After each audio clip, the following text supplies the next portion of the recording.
Where should you be? What do you owe the world? The line between a good show and a great show is by going beyond entertainment. A good show is enjoyable. A great one affects you. It needs to make you feel something, or ask questions, or both. It needs to have an impact. Banished from the Hero's Party is not a great show, but it tries to be. It attempts to do and be more. Alas, it is not able to realize this vision and falls into the bin of mediocrity. That's interesting. Banished from the Hero's Party and Now I Live Quiet Life on the Countryside is a show of two sides in many ways. The hero's life and the quiet countryside. Remarkable and disappointing. It may end up just being mediocre, but how it gets there, that is fascinating. Banished from the Hero's Party is about three characters, Red, Rit, and Ruti. Ruti is the hero of this world, incomparably powerful. She's without weaknesses and full of strengths. She is the overpowered protagonist of a different story. Here, she's just overpowered. But her story is not about her conflict with the Demon Lord. It is about what it means to live as the hero. The hero's blessing takes everything from Ruti in exchange for power. She is the ultimate killing machine. And what a terrible life it is. Red, formerly known as Gideon, is Ruti's brother and our protagonist. Fittingly from the title, he is kicked out of the Hero's Party and decides to live a quiet life on the countryside. I will not be saying the full title again. He leaves because he's convinced by Ares that leaving is what is best for the group, best for Ruti. He can't keep up in combat with the rest of the party, so they need to cover for him. That being said, he takes to his new life rather well. As an actual knight, he could have gotten employment as an adventurer again, but he decides to live the quiet life.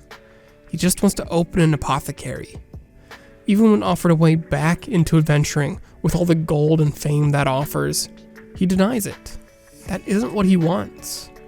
He has been on that path before. He just wants to live now. Leading us to Rit. Rit is the adventuring princess of Lagurvia. She worked with the Hero's Party when her kingdom was under attack. While Rit and Red had some potential romance in the past, their lifestyles didn't leave room for it.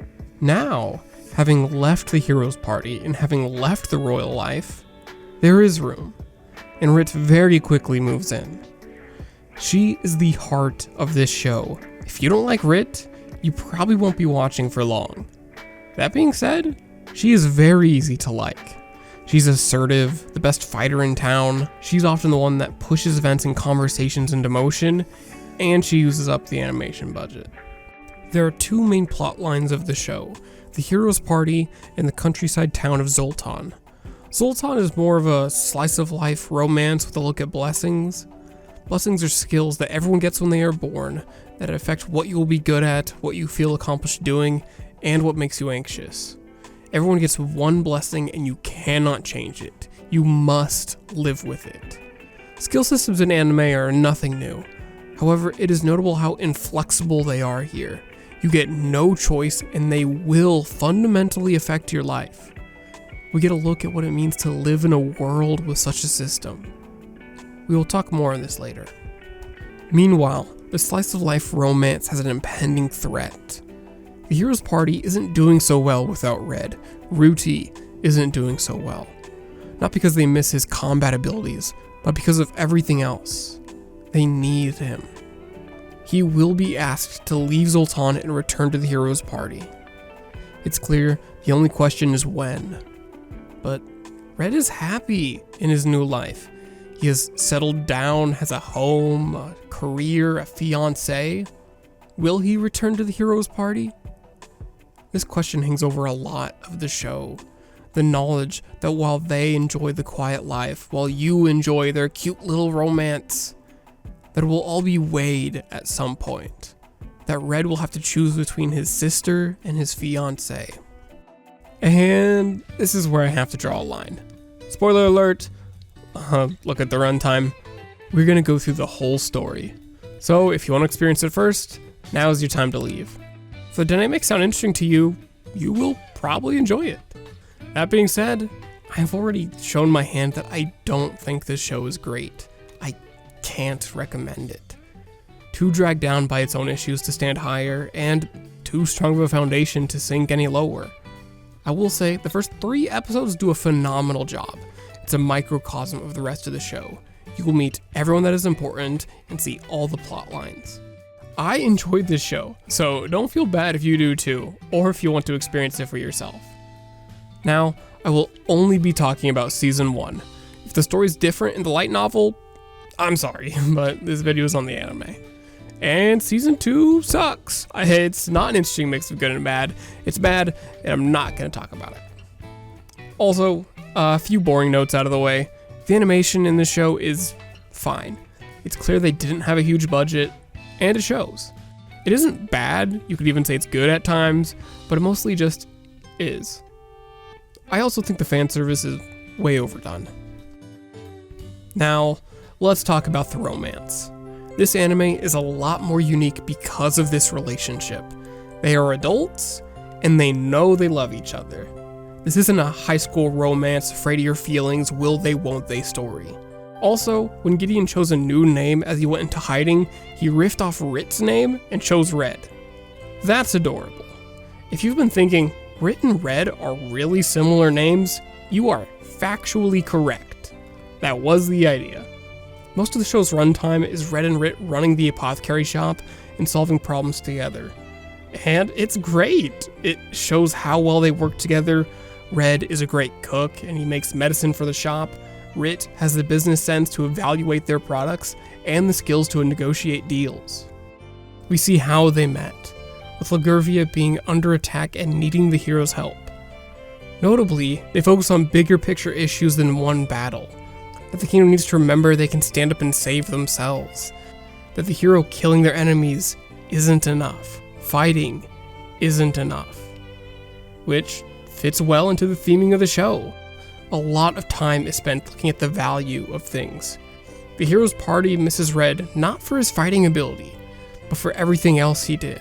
Talking with people, navigating, tactics, planning, diffusing conflicts within the party. All these things were overlooked, but become obvious once he is gone. And we see those same skills used and appreciated by Rit. We see them having adult conversations, and it's great. They talk about living together, finances, and eventually about the impending conflict of the show. I really want to stop and focus on this for a bit. I've mentioned how this adult romance is a big part of the show and a good portion of why it stands out. But how? It's more than just them being adults. It's that they deal with adult issues. They have conversations that feel mature. They talk about finances. Rit retires from adventuring to live with Red and help out in his shop, and she brings up how much she should be getting paid. And they agree on an amount and move on. It doesn't last long, but it is important. It shows how they interact. Rit gives a fair price, she knows what the work she does is worth, and Red agrees.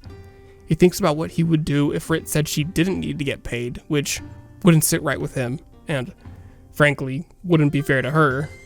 Maybe there's a pull for Red to pay her more, maybe way more, but I doubt he has that ability.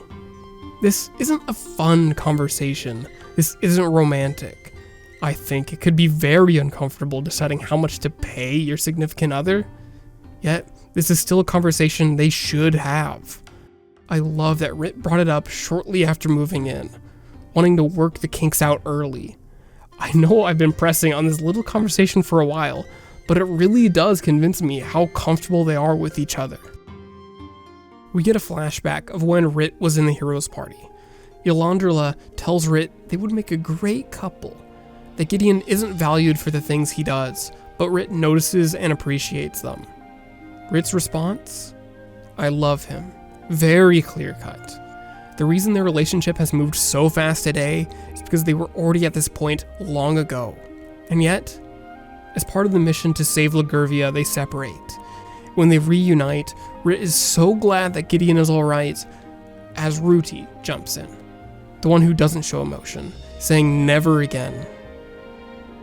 Rit left the heroes' party after this. She would not come between Ruti and Gideon.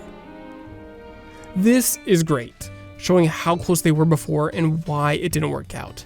It's especially good because while things are working out now, we know this same situation will return. Ruti still needs Red. The same reason that kept them apart will return. We learn that Ruti can't sleep. The hero's blessing turns you into the perfect warrior.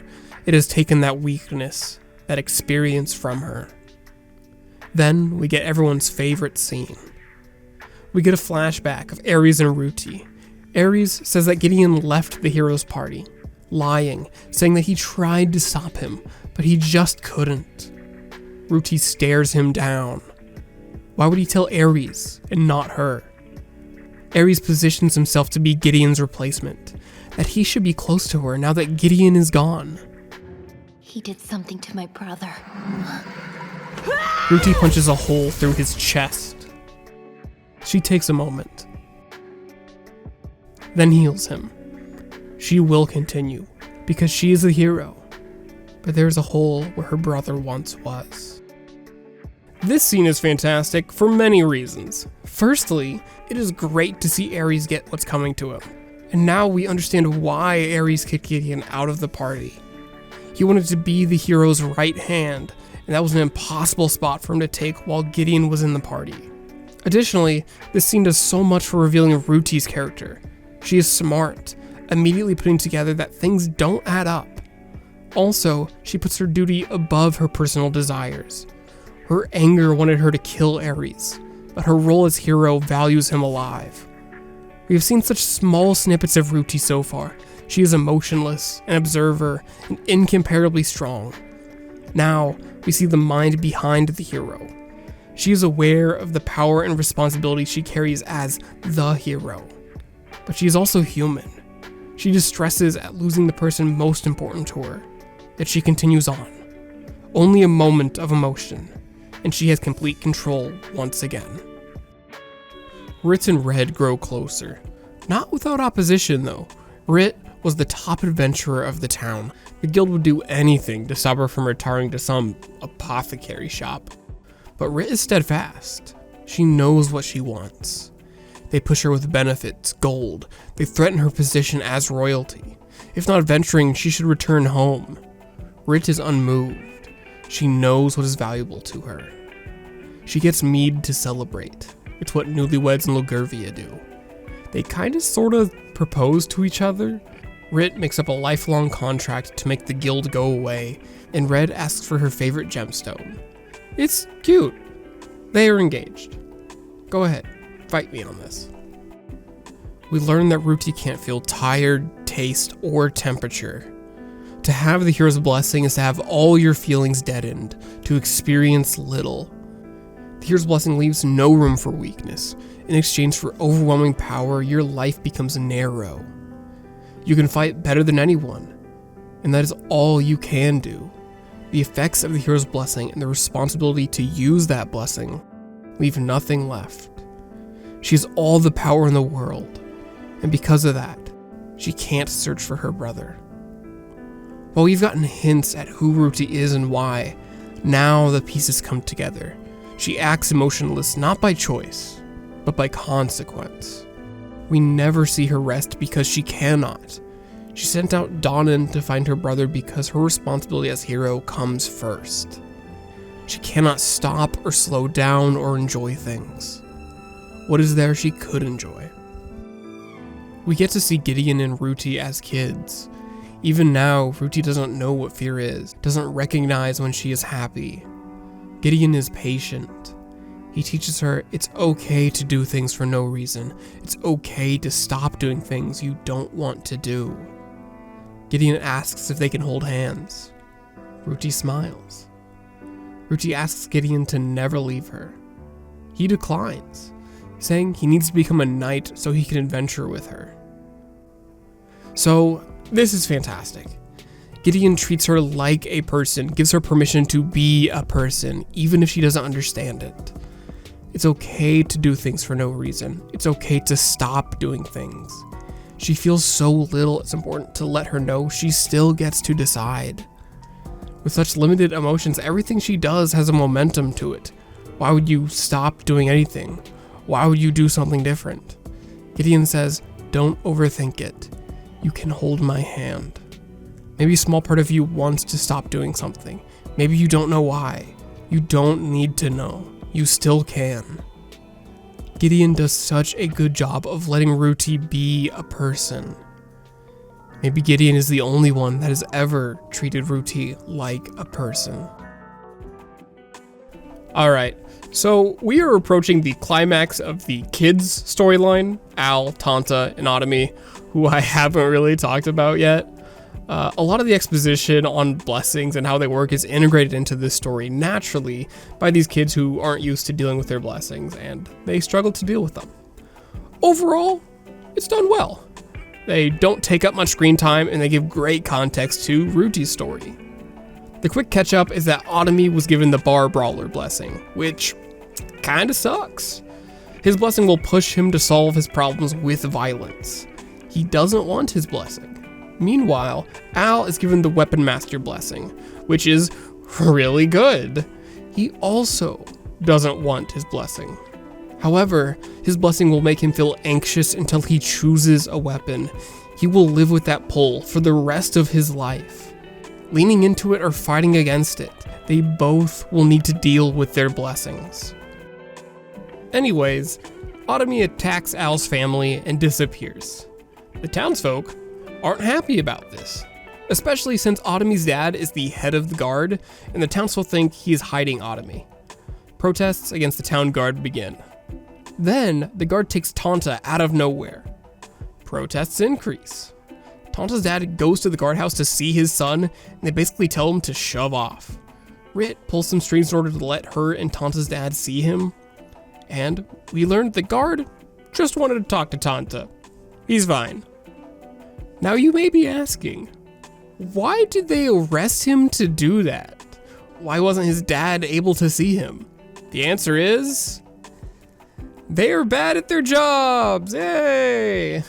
They didn't relay the message that Papa Tanta wanted to see his son, so they just kind of left him on their front door to wallow, not knowing anything about what was happening to his son? That's messed up. The town is now holding constant protests. Then, Rit runs into Danan. This is huge. I need you to understand. We've been waiting for Red to be confronted with the question of the heroes party this whole time. Now, we are one step away from it. He asks about Gideon rejoining the party, and leaves when he hears that Gideon started a new life here and doesn't want to leave. Now Rit knows the heroes party wants Red back, and it is likely only a matter of time before he knows. The big incoming question of the show is now shared with Rit. Let us see how this plays out. We are halfway through the story at this point. I'd like to take a short pause to reflect on the show so far. Overall, I think the show is good at this point. The romance between Red and Rit is nice. The inevitable clash between the two sides of the show is slowly growing. The show is slow, low on action, and largely chill, which it does well. It delivers well on its title, but it's also flawed. The plotline with the town's unrest and the kids is not great, so far, at least. It feels disconnected from the other plot lines. Red and Rit are the core of the show, and they're great. I care about what happens to them. Watching them handle small problems and living together is nice. They are both clearly very capable. They just want to spend time together. And I like that. That's what this show is. Just because you are good at something doesn't mean you have to do it. It's a story about choice, that you can choose yourself. Even after getting banished from the heroes party, Red clearly has other options. The guild would love for him to be an adventurer. Rit clearly has other options as well. The guild is falling over itself to give her reasons to continue her life as an adventurer. But that isn't what she wants. She could return home and be a princess, yet she wants to live with Red, and Red wants to live with her. And the show respects that. It doesn't need to be loud or flashy to hold value. This right here, sitting in a chair together after a long day and just existing as one, is the most important thing to them. There could be illegal things going on in town, drugs moving around, weird magical items entering the mix, but they return to each other just to exist. There's beauty in that. That is what the show does well, not showing a slice of life where everything is good, but rather one where complications don't change the fact that by the end of the day, they are together, and that is good. Which also makes the inevitable clash that is coming all the more effective. This whole lifestyle will be called into question. It will be put under the microscope and choices will have to be made. Things will be different, no matter the choice. I know I have brought this up a few times, but this is just a phenomenal setup for a character drama. I care about Ruti, I care about Red, I care about Rit. Oh no. Returning to the story, Red and Rit get a larger bed and almost have sex, but Red says not right now, and Rit respects it. A simple and good scene. Not all that complicated, just a real scene between two adults in a relationship. It's good, it's real, I'm glad it's there. Al is captured. Bighawk explains they've been making the Devil's Blessing drug to give people a choice. That most people's desires and blessings don't match up. The Devil's Blessing gives you a new blessing. It lets you choose something different. Bighawk has been given the Master Torturer blessing. Imagine the kind of life that wants him to live. Otomy admits he took the Devil's Blessing drug in order to be more like his father, and the side effects pushed him to attack Al's family. A quick pause here. Bighawk is right. Blessings are unfair and kinda terrible. I thought the Bar Brawler blessing was a bad blessing, but Master Torturer? Oh, what? That's messed up. Think of the kind of world this creates. His solution sucks, replacing a bad blessing with another bad blessing. But hey, let's continue. Bighawk riles up the crowd by listing off all the things that the Zoltan Guard has done wrong. He wants Al to kill Otomy in front of the crowd to spark a revolution. Al thinks about it, but ultimately doesn't. They show Otomy an axe, which activates his Axe Demon's blessing, which he got from the drug, pushing Al to kill Otomy again. Red takes off his hood and goes, "Aha!" and he takes the kids and runs. Afterwards, he gives Otomy a potion that will suppress his blessing, but he has to keep it a secret because it's against the church's teachings. Albert runs into Red. He made a deal with the demon to help the hero fight the demon lord's army. He is trying to do good, so he asks Red to join him. Declining, we get a discussion on value. Albert says that Red is wasted here. He is too strong and too smart to waste his life here.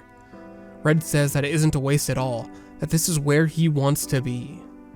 Albert places value on how he will be remembered.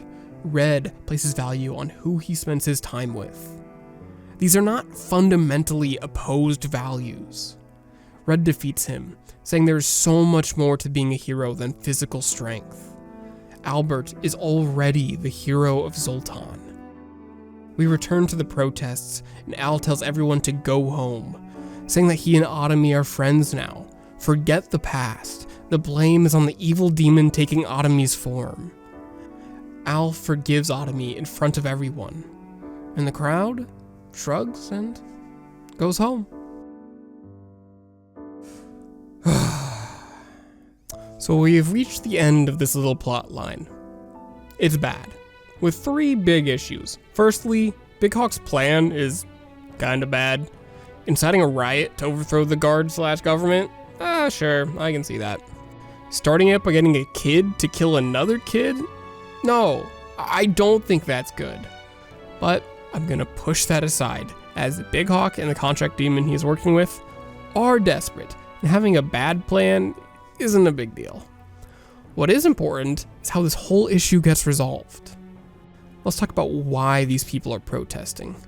After Otomy attacked Al's family, the guard was the opposite of impartial. They hid him instead of punishing him in any way. They arrested another child with 0 transparency, where the father was camping out in front of the guardhouse, not having any word of what was happening to his son. At best, the guard is incompetent, and at worst, corrupt. Neither of these issues are resolved or addressed by Al forgiving Autumn. Even assuming they all forgive Autumn, they should still be upset about everything else. Unless I'm supposed to assume that they were all protesting because they specifically wanted Autumn to be punished. But they should be upset at the guards. This isn't okay. Finally, what Al says muddies the waters on the show's messaging, and frankly, is confusing. To quote, "You're wrong. That wasn't him at all. An evil demon took his form. That could happen to anyone taking those new drugs." The evil demon part comes out of nowhere. It is even more confusing since there is a shape changer in the story. But to clear things up, Al isn't saying a demon impersonated Autumn. So why did Al use the phrasing, "an evil demon took his form"? I don't know, but it's not supposed to be literal. Rather, Autumn was given a violent urge by the drug, and that overpowered him. That could have happened to anyone taking those new drugs. The drug was making the decision, not him. The follow-up question here is, did Autumn have a choice in the matter? Could he theoretically have denied the blessing's urges, or not? The show has spent a long time telling us that your blessing can push you to do things, but the choice is yours. If Autumn could not deny his blessing, then that changes the messaging of the show. Then sometimes blessings do decide, sometimes there is no choice. So I'll pause for a moment. Is that what the show is saying? Do blessings sometimes have full control? It isn't clear. Nor does it seem intentionally unclear. It just seems like they wanted to wrap it up and move on. Spoiler, but this conflict never comes up again. The protests never come up, dropped like a stone, and none of the characters really care about it afterwards either. This isn't a case of a delayed answer. To answer the question from a moment ago, no. I don't think the show is saying sometimes blessings have full control. My read is that Autumn is a child, and he is inexperienced in controlling his blessings, so it beat him. There is a difference here between failing to deny your blessing and being unable to. You may think I'm putting a lot of emphasis on an event that I just said doesn't come up again, yet it will become very relevant in about 25 minutes. While this is clearly the least important plotline of the show, it is a shame it ends so haphazardly. The show is better for this plotline existing. It does a great job of naturally giving exposition and letting us explore blessings. I love that we explore the depths on what it does to people, what it does to society, how people just have to live with such a system because there is no escape from it. It sucks they weren't able to wrap it up well. Rit and Red have a bath together, and this is genuinely a fantastic scene. Rit asks him if this is what he really wants. He could have taken Albert's offer. Red could rejoin the hero's party. Is that what he wants? This is huge. Red doesn't know that he could rejoin the hero's party. He was kicked out, and as far as he knows, they've been incredibly successful without him. They may not want him back. This question is purely theoretical to him. However, for us, the audience, and Rit asking the question, we know he absolutely could rejoin the hero's party without question. They want him back. Not only that, he will inevitably have to actually make this decision. But not yet. Red says that he wouldn't have known a few months ago, but now, all he wants is this, her, this quiet life. That's fair. It tracks with what we have seen so far. If he was looking for an opportunity to rejoin the hero's party, he probably would be out there trying to make that opportunity for himself. Rit says that's nice, but Ruti and the team might need his help at some point. What would he do? Almighty bless you, Rit. She doesn't let it get brushed off. She presses him on it. What if he wasn't just given a chance, but was needed? This is debatably the biggest question of the story. This is the reason they didn't get together all those years ago and could very well be the reason they split again. I love that Rit is willing to ask him this. Red reaffirms, saying that even then he wouldn't go, saying there are any number of people that can help the hero, but only one him that can be with Rit. So, I actually love this answer. It gives us great insight into his mind. It becomes better and better the more I think about it. First, let's start with the reasoning. There's only one of him that can be with Rit. This is accepting the value of the relationship going both ways. Of course he wants to spend the time he has with her, but additionally, he accepts that Rit loves him specifically. She could theoretically find someone else to be with, but that isn't what she wants, and he knows that. In contrast, this shows his perspective on his time with the hero's party. He sees it as impersonal. Any number of people could swing a sword or cook soup over a fire, or manage the interpersonal relationship dynamics across a group of people with very little in common besides their unmatched ability to destroy. Red's viewpoint is warped by the fact that he was kicked out of the party for not pulling his weight anymore.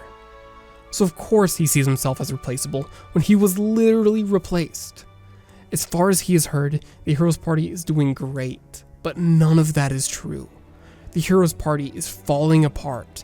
His personal touch in the party was extremely valuable, and they have no replacement. Ruti has one brother, one person that actually treats her like a person, not as the hero. Screw the rest of the party for a second. To Ruti, Red is irreplaceable. There's only one of him. That is why his reasoning is so fantastic. His reasoning makes perfect sense, and at the same time, it's flawed. It's wrong. Now, we will see Red learn his reasoning is based on a lie. We are now on episode 9, and I love it. There are only a couple notable plot beats, so we could skip over it, but it is such a fun episode. The contract demon shows themselves to Ruti and explains the devil's blessing, and she takes it. Then Ruti and Tisay leave the rest of the party on an airship, and boom, they're in Zoltan, looking for the alchemist who makes this drug, not for Red, but in Zoltan all the same. Ruti tells Tisay they will go undercover and look around, and Tisay is like, yes, as an assassin I can definitely blend in and get all the information you need. And Ruti goes, no, we will blend in. Commence an amazing episode. Ruti doesn't know what normal looks like. I love this. I love how tortured Tisay is, as she is stuck with the least subtle person. Meanwhile, Rit and Red are selling hand warmers, and they have one left, so they hold hands so they can share it. It's adorable. We get a scene where Tisay and Red get udon at the same place, and they're both sizing each other up. Wow, they are such a pro. What the hell are they doing here? You know? This episode just brings me such joy. Then, Ruti goes to the apothecary shop, and there she runs into her brother. We see more emotion on Ruti's face than we ever have. This is it. The impending future is here. Ruti asks if he is living with anyone. Yeah, do you remember in Lagurvia, there was this princess? You're talking about Rit. I assume Ares told you I left to keep tabs on the Demon Lord's army? No. He told me you fled. They catch up. Ruti tells Red he can join the party again. She tells him how poorly things have gone without him. Ares has failed to carry his burden. Danan was sent out to find him. Yolandrila left, convinced Ares killed him. The hero's party is falling apart. Red is stunned. He assumed their adventures were going well. Ruti looks him in the eye and asks what he will do. Red apologizes, saying he has a reason to stay here. Ruti accepts it, saying she will stay here as well. Just then, Rit arrives home. Seeing Ruti, she drops everything. She knows what this means. They all sit down. a tension in the air. Red asks what brought Ruti here. She says that she wanted to find Red, that they need him to defeat the Demon Lord. Rit knew. She asks Red what he will do. Red declines once again, saying they will run their shop. Rit doubts. Let's put a pin in talking about this conversation. Afterwards, Red and Rit talk. Rit asks if he is sure, saying that Ruti might actually need him, and if that's true, he should go with her. Red responds, saying that if Ruti is selfish, that would be his fault. She may have the weight of the world on her, but she's just a 17-year-old girl. They agree to talk about it more with Ruti. I really love that they have this conversation here. Rit wants to spend her days with Red, however, she knows how much Ruti means to him, and she gently pushes him to be there for Ruti. I wish this conversation went further. We don't get Rit helping Red work through this tough decision. They don't work through their feelings together. It doesn't really go anywhere, but I am glad it happened. Tisay and Ruti return to the inn. They are talking when suddenly Ruti approaches Tisay.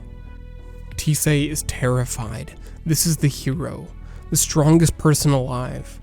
Ruti reaches out and Tisay jumps back, drawing her blade, pleading with her not to hurt Mr. Crawly Wally. Ruti freezes, apologizing, saying that she misunderstood, that she wouldn't hurt him, didn't intend any harm at all. Tisay takes a moment. Before her is the hero, the one with the strongest blessing. The fate of the world is in her hands. Yet right now, she's just a girl that accidentally upset a friend, not even knowing how. Tisay drawing her sword seemed like a regular response to Ruti. Even her allies fear her. Ruti's inescapably seen as the hero and not as Ruti, not as a person. Her power is so obvious that it drives fear into everyone. Allies are no exception. Ruti is isolated. Tisay begins the conversation again, apologizing for misunderstanding Ruti's intent, asking how Ruti is. She introduces Mr. Crawly Wally and asks Ruti to give her some warning if she wants to pet him. Afterwards, she says that she's a friend to the hero Ruti. A great scene. To everyone, she's the hero first and Ruti last. She doesn't have experience talking with people because this is her normal.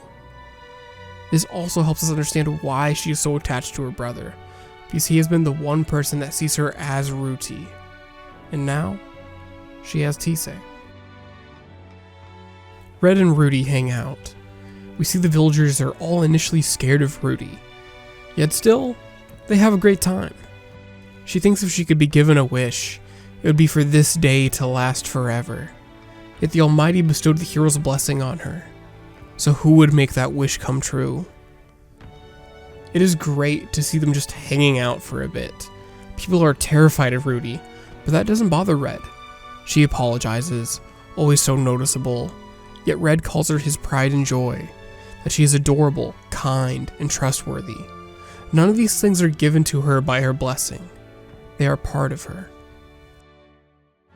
The girls take a bath together, Tisay partially to protect Ruti. Ruti asks if Rit has ever bathed with her brother. Ruti, you can't ask that. Yes, I have. Oh my god, she answered. Ruti thinks back on when she was weak, how people disliked her, talked about how she was creepy behind her back, and still they asked for her help. She was just gonna get hurt again and again for people that didn't even care for her. Ruti shares how she can't even feel the heat of the bath or the taste of the milk and honey Red made. It was her favorite. It's just the memory of when she could experience these things that makes her happy. The past is where happiness comes from. That is why she needs her brother so much. Ruti admits she didn't like Rit back in Lagurvia. Rit was able to laugh or get angry or break down. Ruti was jealous. She never wanted to be the hero. She wanted to be Rit. Tisay says that only Gideon can save Ruti like she needs. Then she stops herself. No, it's not impossible. This is where the story begins. The story of how she saved the hero. And with that, we have a refreshed view on everyone's view of the situation. On how Rit supports Red. On why Ruti needs her brother. Even Tisay with a perspective on maybe it doesn't need to be Red. Everyone has something to say, besides Red. He does not doubt or wrestle with his decision. He doesn't talk through it with Ruti or Rit. The conversation with Rit ending with, "Let's talk with Ruti about this," never happens. What a shame. This entire show has had this impending character drama, and now when it finally happens, it doesn't. I want to say it's not even done poorly. It isn't done at all. However, all the characters around Red do engage in this situation. They talk about their wants and desires, they doubt, wrestle, and change. Yet the one who is making the decision is Stone. Back when Rit asked Red, "What if the hero's party needs you?" I said Red's reasoning was fantastic, because it made sense, and it was flawed. Here, he finds out his reasoning was wrong. He was not replaceable. The hero's party is not fine without him. Ruti has no replacement. There's only one person that treats Ruti like a person. He should reevaluate his answer. His assumptions were wrong. I would love to see him work through this. I'd love to see him talk with Rit and Ruti about trying to find some solution they can all live with. He cares about Ruti. He should be looking for any kind of solution. The show even has seeds for a solution. Tisay becomes a real friend to Ruti, no longer seeing her as the hero, but as Ruti, the person. Red doesn't need to be the only person that cares about Ruti, yet there is no interaction with Tisay's change affecting Red's decision. Tisay tells Red everything at the start of the next episode, but there's no change from Red's side. Red doesn't waver at any point here. He isn't relieved at finding someone else that cares for Ruti. He doesn't change his decision. He already sees it as resolved. The more I think about it, the weirder it is. Red does not look for another answer. He does not try and see if Ruti has made any friends. While the viewer learns more about Ruti, about what her blessing does to her, how everyone is afraid of her, how she doesn't know what normal is. These are all things Red already knows. And he does nothing. This is not the Red I know. The story moves on so quickly that I think it's easy to forget about this or lose track of it. Red asks about Ares more than he asks about how she is doing. There are more episodes after this, but this conflict is dropped here. It is not addressed again going forward. In the eyes of the show, this is the resolution. Let's move on. Red runs into Danan. Ah yes, just in time. Danan. To be fair, he didn't have an airship, nor did anyone know where Red was. Also, the Danan from before was fake Danan. Anyway, they have a conversation where Danan tells Red he is strong, actually, and he should rejoin the hero's party. So, this is disappointing for me. One of the sub-themes of the show is showing the value in skills that are seen as ordinary, that aren't flashy. The hero's party didn't miss Red because they needed a strong sword. They missed him for everything else he did. While not said outright, the phrase, "You are strong, we need you in the hero's party," implies the reason he should rejoin is because he is strong, because he can fight. It makes it feel like they didn't learn anything. Danan may be the idiot himbo of the party, but even he put that together. He was complaining about not having Gideon in the party for tracking and communication, not fighting. He seems to have forgotten. Danan also tells Red that Shisandan is back. He's able to take the form of others. Then we see fake Danan give Ares directions to Ruti. Red finds Ruti, and he admits Tisay told him everything. He has been looking for suppressant for her blessing, but her blessing is too strong. Ruti asks why he would do that. Saving the world has always been his top priority. As a kid, he always wanted to get stronger. Red says he did that because he wanted to protect her. Ruti asks why. She's the hero, the one who needs protection the least. Because you are precious to me, Ruti. Red knew Ruti would one day set out on her own journey, hoped for it. He supports her leaving the hero's role. Ruti asks if she can really just do what she wants, despite the expectations from the world and her blessing. Red says just as he has a choice, so does she. It's her life to live. Of course Red would support Ruti making her own choices. Of course he would hope she would stop being the hero. If anyone knows what her blessing does to her, it is Red. This is his little sister. Of course he would want what is personally best for her. Thankfully, this is not the end of the conversation on should Ruti be the hero. However, it is the end of Ruti's decision. For Ruti specifically, this issue is far simpler. She's given so much to being the hero that there is so little of her left. She just wants to be a person again, and with her brother's agreement, the person she respects most, there isn't any other reason to stop her. And this is Ruti, who can stop her. So, Ares shows up to stop her. He demands that Ruti rejoins him. She refuses, and so he attacks Red. Claiming he has freed Ruti from Gideon, he receives a sword in his chest for his efforts, and a message that she is letting him live. Ruti leaves, and Shisandan shows up and recruits Ares. Now, we have our big climactic battle. This has never been a show about action, and even now that there's a bunch of fighting, it still isn't. I don't have the desire to do a play-by-play for it, but there is some good stuff in there. Ares sees them all as beneath him, and the one who beats him is Mr. Crawly Wally, the simple spider. Now, the conflict within this fight is on should Ruti be the hero. We're going to jump around to hit all the arguments here for and against it. Theodora shows up and fights Ruti, saying that she will atone afterwards, even with her life. But Ruti must give her life to being the hero. Theodora says that countless lives will be lost if Ruti stops being the hero. Ruti calls them faceless, strangers. Why risk her own life for them? A dragon steps on Rit, and Red has to decide between saving Rit or Ruti.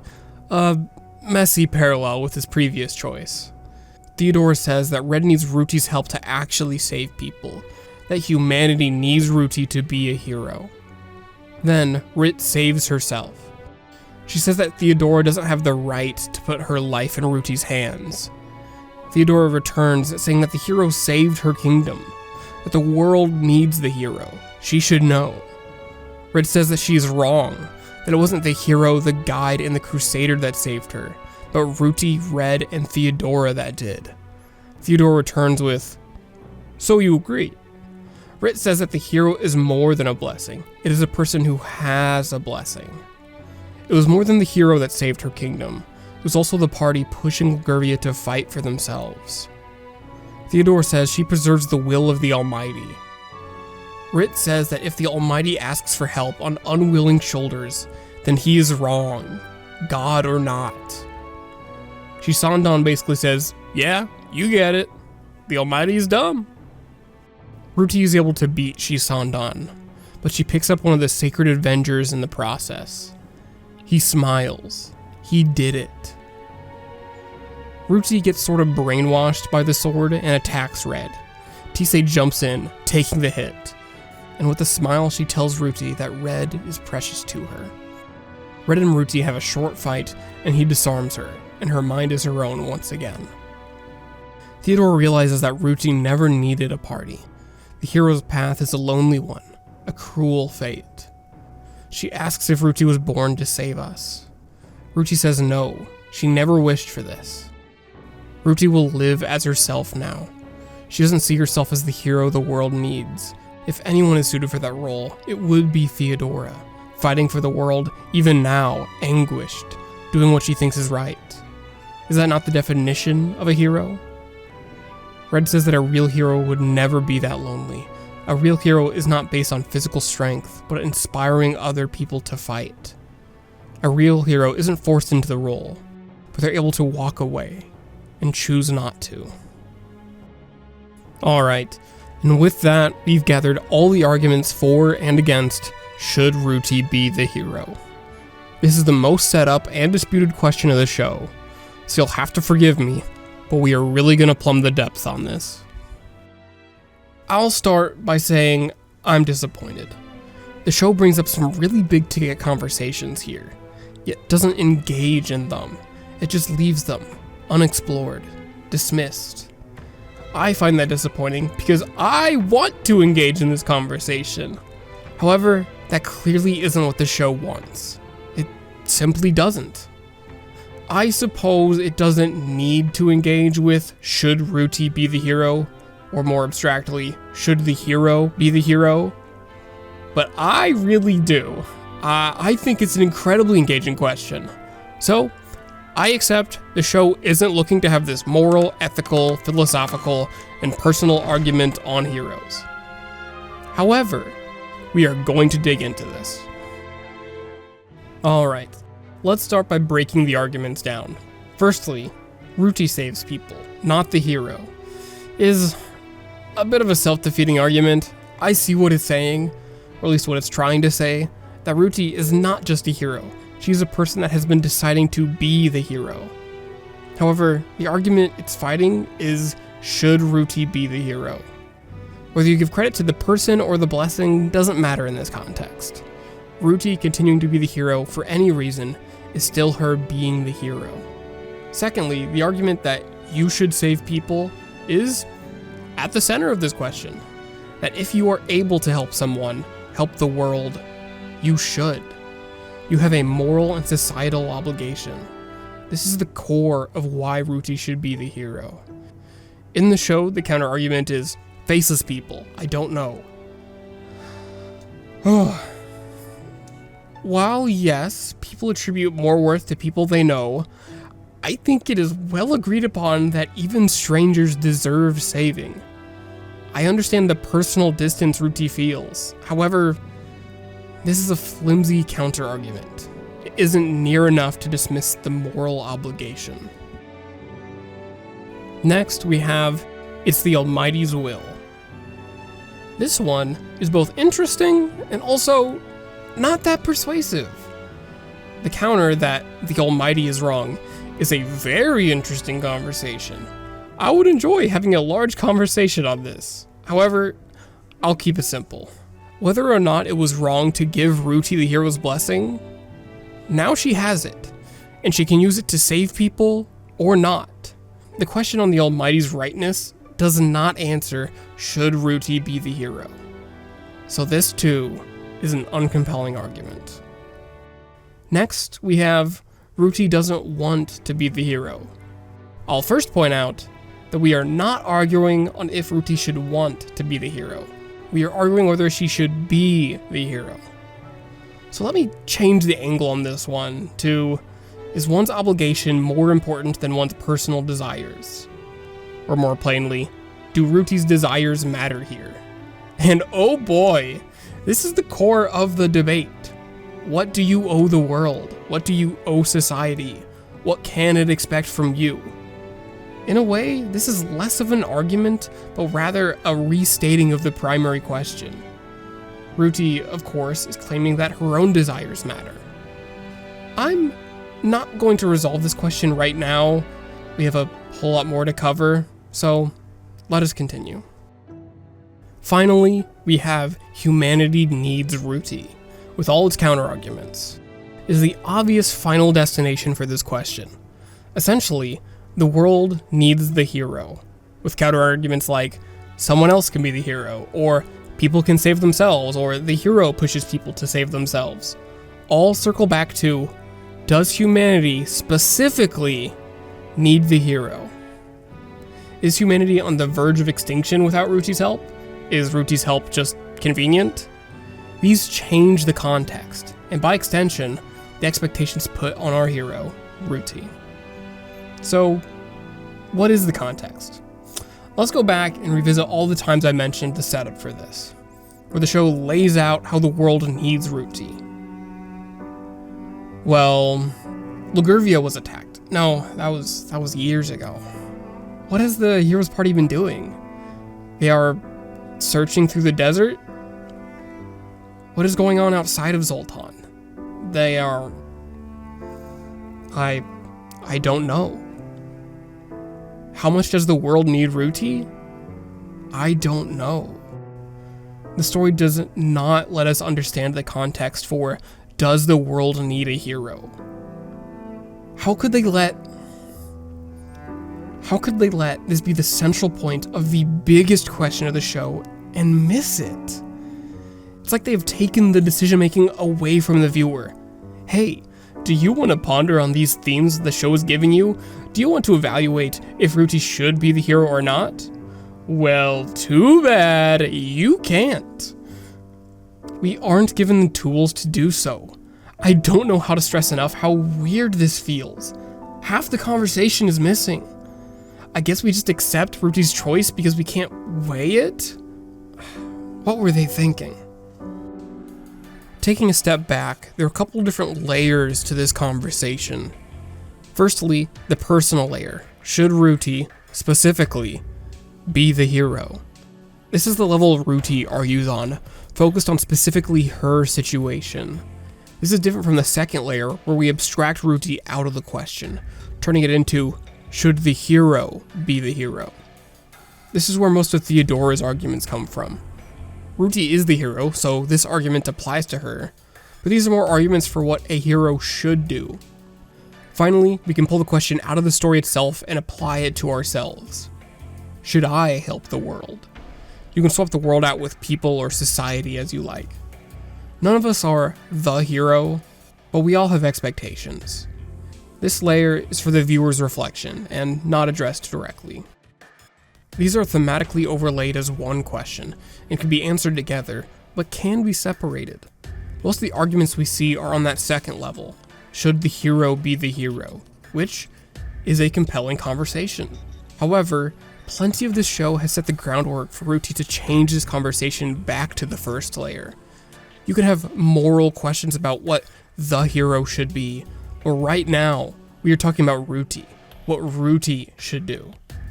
And if we are talking about what Ruti should do, we should mention what Ruti has done. The answer to that is likely too much already. We learn that she has surpassed the first hero. She's already given more than what the literal definition for what a hero is. She's ground her life down until there's barely anything left. Ruti, specifically, has already been the hero, has already given enough. You do not get to ask for everything from her. There has to be a limit. There has to be a boundary. Being the hero does not turn her into a commodity where she's to be used up until there is nothing left and discarded for a new hero to be born. She is still human, still deserves to live and have some enjoyment and peace of her own. Maybe, hear me out, she deserves to understand what normal is. Maybe she deserves to know what she has been fighting to protect this whole time. This show is so equipped to rotate this conversation on its tip and direct it. All these arguments I just presented are from the show. The groundwork is there. The show is able to really engage in this conversation. I really enjoy what is implied to be said here. It has set itself up to argue against these big statements like, you should save people. That's impressive. Now, I do not blame Ruti for not engaging in the second layer of the debate that most of the conversation is in. For her, this isn't a question on what we should ask from a theoretical hero. This is her life. This is personal. She's focused on herself, and for her, it's simple. She needs to stop. She may be strong and close to invulnerable, but she's also nearly functionally dead. She may be healthy, but she is barely alive. She barely experiences life. Numb. When she runs into her brother, she knows this is where she needs to be. Hero's party or not, with her brother, she actually feels like a person, can at least remember enjoying things. Nearly everyone wants her to just sacrifice herself because she was born to be sacrificed, that her grand potential makes it okay, expected even. You should not throw children into the fire just because they burn so well. While Ruti's argument of, I don't want to be the hero, is flimsy when taken as a philosophical debate on what a hero should do, it is everything to a girl that is at her limit. She doesn't have the words. She doesn't know how to communicate or be normal. She doesn't understand what normal is. She just knows this cannot continue. Let's return to the question of, does the world need Ruti? The context for this question is missing. Is there constant war in the world? Is the world peaceful? We do not know. The hero's party has been spending its time combing through the desert for a weapon I'm not convinced they need. We've never seen Ruti outmatched. The show presents us with the question of what Ruti should do, and it leaves us utterly unequipped to weigh the options. I don't know if this world needs a hero. I don't know if Ruti's unmatched strength is required. I don't know if Theodora could be the hero, or if she would be outmatched. I do not know. It is amazing that they would give the viewer the most important question of the story and not let us evaluate it. They have taken that ability from us. No, you don't get to weigh Ruti's well-being against the needs of the world. You don't get to know. This is so obvious, it feels unmissable. They had to have known. So, they either willingly neglected a massive part of this conversation or intentionally withheld it. Intentionally withheld it. Ah, crap. I do think it is intentional. There's so much missing in evaluating Ruti's position as hero, that I think it had to have been a direct choice. And that really changes the messaging. What does it mean if we purposefully don't get to know how much the world needs Ruti? The show is saying it doesn't matter. Whether the world is plunged into chaos or the world is brimming with peace, you do not get to ask for everything from her. We don't get to know the context because no matter the context, Ruti should still be able to live as a person. And that is saying something. In a world where we often hold up the idea of a hero giving everything to save someone or save the world, Banished from the Hero's Party says that is wrong. That expecting someone to fully sacrifice themselves is wrong, no matter the context.